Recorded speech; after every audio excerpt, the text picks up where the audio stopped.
So ಆ ರೀತಿಯಾಗಿ ಹೋಗಿ ಈಗ ನಾವು ಮುಂದೆ ಹೋಗಬೇಕಾದಂತಹ ವಿಚಾರ ಏನಪ್ಪ ಅಂದರೆ ಪ್ರತಿದಿನ ಇದನ್ನು ಬಳಸ್ತಕ್ಕಂಥದ್ದು. ಕಾರಣ ನೈಸರ್ಗಿಕವಾಗಿ ಬೇಯಿಸೇ ಇರತಕ್ಕಂಥ ಹಸಿ ಆಹಾರ ನಮ್ಮ ದೇಹಕ್ಕೆ ಪ್ರತಿದಿನ ಬೇಕು. ಹಸಿ ಆಹಾರ ಪ್ರತಿದಿನ ಬೇಕು. ಯಾಕೆ ಅಂತ ಹೇಳಿದ್ರೆ ಪ್ರಾಣಿಗಳು ತಿನ್ನೋದು ಹಸಿದು.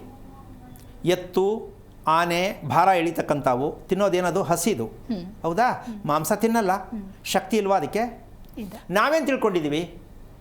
ಮಾಂಸ ತಿಂದರೆ ಶಕ್ತಿ. ಆದರೆ ಮಾಂಸದಲ್ಲಿ ರಸ ಇದೆಯಾ ಅಂತ ಸ್ವಲ್ಪ ಯೋಚನೆ ಮಾಡಬೇಕು. ಅಂದರೆ ತಿನ್ನೋದು ಬೇಡ ಅಂತ ನಾನು ಹೇಳ್ತಾ ಇಲ್ಲ, ಆದರೆ ಇದ್ರ ಜೊತೆ ಒಂದು ಸೈಡ್ ಒಂದು ಟಿಪ್ಸ್ ಹೇಳ್ತೀನಿ. ಇವತ್ತು ರಕ್ತಕ್ಕೆ ಸಂಬಂಧಪಟ್ಟಂಥ ಕಾಯಿಲೆಗಳು, ಹೆಸರು ಹೇಳಲ್ಲ ನಾನು, ರಕ್ತಕ್ಕೆ ಸಂಬಂಧಪಟ್ಟ ಕಾಯಿಲೆಗಳು ಯಾಕೆ ಅತಿ ಹೆಚ್ಚಾಗಿ ಆಗ್ತಾ ಇದೆ ಅನ್ನೋ ಪ್ರಶ್ನೆಗೆ ಉತ್ತರ, ಮಾಂಸವನ್ನು ಎಣ್ಣೆಯಲ್ಲಿ ಕರೆದು ತಿಂದಾಗ. ಎರಡನೇದು, ಆಲೂಗಡ್ಡೆಯನ್ನು ಎಣ್ಣೆಯಲ್ಲಿ ಕರೆದು ತಿಂದಾಗ. ಮಸಾಲೆ ದೋಸೆಲಿ ಅದನ್ನೇ ಕೊಡೋದು, ತಿನ್ನಬೇಡ ಅಂತ ಹೇಳಿದ್ರೆ ಹೆಂಗೆ? ಹೌದಲ್ಲ? ಆದರೆ ಇವೆರಡರಿಂದ ಏನು ಬರುತ್ತೆ ಅಂದರೆ, ರಕ್ತ ಕೆಡುವ ರೀತಿಯಲ್ಲಿ ಬರುವ ಕಾಯಿಲೆಗಳಿಗೆ ತುಂಬ ಒಳ್ಳೆಯ ಔಷಧವಾಗತ್ತೆ. ಕಾಯಿಲೆ ಬರುವುದಕ್ಕೆ ಔಷಧ ಆಗತ್ತೆ, ಕಾಯಿಲೆ ಹೋಗುವುದಕ್ಕಲ್ಲ. ಯಾವುದು? ಮಾಂಸವನ್ನು ಯಾವ ಕಾರಣಕ್ಕೂ ಎಣ್ಣೆಯಲ್ಲಿ ಕರೆಯಬಾರದು. ಎಷ್ಟು ಜನ ಗೊತ್ತು? ರೋಸ್ಟ್ ಮಾಡೋದೆ, ಮಸಾಲೆ ಹಾಕೋದೆ, ತಿನ್ನೋದೆ, ನಿದ್ದೆ ಬರಂಗಿಲ್ಲ, ಬೆಳಿಗ್ಗೆ ಬೇಗ ಏಳಂಗಿಲ್ಲ, ಕೋಪ, ಆವೇಶ, ಏನೇನು ಬೇಡ ಎಲ್ಲ ಉತ್ಪತ್ತಿ ಆಗತ್ತೆ. ಹಾಗಂತ ಮಾಂಸಾಹಾರ ಬೇಡ ಅಂತ ನಾನು ಹೇಳ್ತಿಲ್ಲ. ಆದರೆ ಯಾವ ಪದಾರ್ಥಗಳನ್ನು ಯಾವ ರೀತಿಯಲ್ಲಿ ಯಾವ ಸಂದರ್ಭದಲ್ಲಿ ನಾವು ಬಳಸಬೇಕು ಅಂತ ತಿಳ್ಕೊಂಡ್ರೆ ಅಮ್ಮ, ನಮ್ಮ ಜಠರ ತಡ್ಕೊಳಕ್ಕಾಗಲ್ಲ.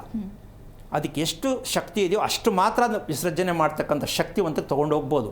ಆದರೆ ಅದಕ್ಕೆ ಮೀರಿ ನಾವು ತುಂಬಿದಾಗ, ಅದು ತಡ್ಕೊಳಕ್ಕಾಗದೇ ಇದ್ದಾಗ, ನಮಗೆ ತಡ್ಕೊಳಕ್ಕಾಗದೇ ರೀತಿ ಒತ್ತಡದಲ್ಲಿ ಸಿಕ್ಕಾಕೋತೀವಿ. ಹೌದಾ? ಮನಸ್ಸು ಒತ್ತಡ ಯಾಕೆ ಅಂದರೆ ಬೇಜಾರಾಗತ್ತೆ ಅಂತ. ಇದಿಷ್ಟು ಆಹಾರದ ಪ್ರಕ್ರಿಯೆಯಲ್ಲಿ ಬಂದರೆ, ಇನ್ನು ಎರಡನೇ ಭಾಗ ತುಂಬ ಅತಿ ಮುಖ್ಯವಾದದ್ದು. ಏನು ಅಂದರೆ, ಮಕ್ಕಳು ಹುಟ್ಟಿದ ನಕ್ಷತ್ರ, ರಾಶಿ, ಶಾಸ್ತ್ರ. ಮಕ್ಕಳು ಹುಟ್ಟಿದ ನಕ್ಷತ್ರ, ಅದಕ್ಕನುಸಾರವಾಗಿ ರಾಶಿ, ಇದಕ್ಕೊಂದು ಶಾಸ್ತ್ರ. ಏನು? ಒಂದು ಮನೆ, ಒಂದು ಮಗುವಿನ ನಕ್ಷತ್ರ, ಎರಡನ್ನೂ ತಗೊಳ್ಳೋಣ. ಒಂದು ಮನೆ, ಒಂದು ಮಗುವಿನ ನಕ್ಷತ್ರ ತಗೊಳ್ಳೋಣ. ಇದೆರಡಕ್ಕೂ ಸಂಬಂಧ ಎಷ್ಟು ಮಟ್ಟಿಗಿದೆ ಅಂತ ನಾವು ತಿಳ್ಕೊಂಡಿದ್ದೀವಾ ಅನ್ನೋ ಪ್ರಶ್ನೆ ಆಗತ್ತೆ. ಏನು? ಒಂದು ನಕ್ಷತ್ರ ಅಂತಕ್ಕಂಥದ್ದು ಎಲ್ಲರಲ್ಲೂ ಒಂದೇ ರೀತಿ ನಕ್ಷತ್ರ ಇರಲ್ಲ.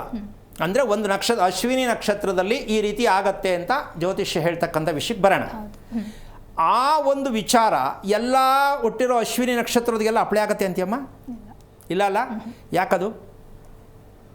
ಅಶ್ವಿನಿಯಲ್ಲಿ ಮಗು ಹೀಗಿರುತ್ತೆ, ಫೈನ್, ಎಲ್ಲರೂ ಆಗೇ ಇರ್ತಾರ? SM ಕೃಷ್ಣ ಮಿನಿಸ್ಟರ್ ಆದರು, ಇಲ್ಲಿರೋ ಕೃಷ್ಣ ಮಿನಿಸ್ಟರ್ ಆಗಿಲ್ಲ, ಏನು ಮಾಡೋಣ ಈಗ? ಶಾಸ್ತ್ರ ಹೇಳೋಕ್ಕೆ ನಾನು ಕೇಳ್ತಾ ಇದ್ದೀನಿ.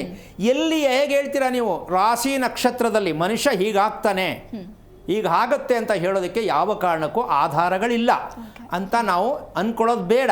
ಅವರವರ ಇಷ್ಟ ವೈಯಕ್ತಿಕವಾಗಿ ತಿಳ್ಕೊಳ್ಳಿ, ಅದು ಒಂದಂತೂ ತಿಳ್ಕೋಬೇಕು. ಯಾಕಿದು ವ್ಯತ್ಯಾಸಗಳು ಆಗತ್ತೆ?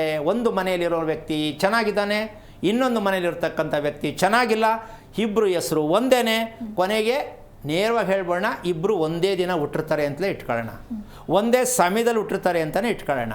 ಆದರೂ ಬೇರೆ ಬೇರೆ ಆಗತ್ತೆ ಅನ್ನೋದಕ್ಕೆ ಜ್ಯೋತಿಷಿಗಳ ಹತ್ರ ಉತ್ತರ ಇಲ್ಲ, ಶಾಸ್ತ್ರ ಹೇಳೋರ ಹತ್ರ ಇದಕ್ಕೆ ಉತ್ತರ ಇಲ್ಲ. ಅವರವ್ರ ಹಣೆ ಬರಾರಿ ಏನು ಬಿಡ್ತಾರೆ? ಸಾಧ್ಯನೇ ಇಲ್ಲ. ಇದಕ್ಕೆ ಉತ್ತರ ಬೇಕು.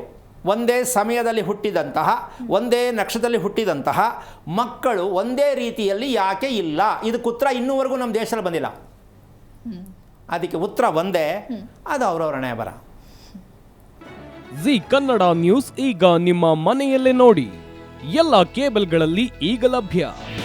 ನಿಮ್ಮ ನೆಚ್ಚಿನ ಜಿ ಕನ್ನಡ ನ್ಯೂಸ್ ಈಗ ಸನ್ ಡೈರೆಕ್ಟ್ ನಲ್ಲಿ number 292, Tata play number 1664, Jio TV number 1334, NXT digital number 30, in cable number 30, city networks 51, U digital number 162, GTPL number 17, Rockline telecommunications number 42, Shri Basaveshwara cable number 168, rural cable network 60, Vinayaka digital 57, Abhishek cable 821, city channel 53, Siddeshwara cable network 57, V4 digital Infotech 628, Surya digital networks 53, Gajanan digital number 836, Malnad Infotech private limited number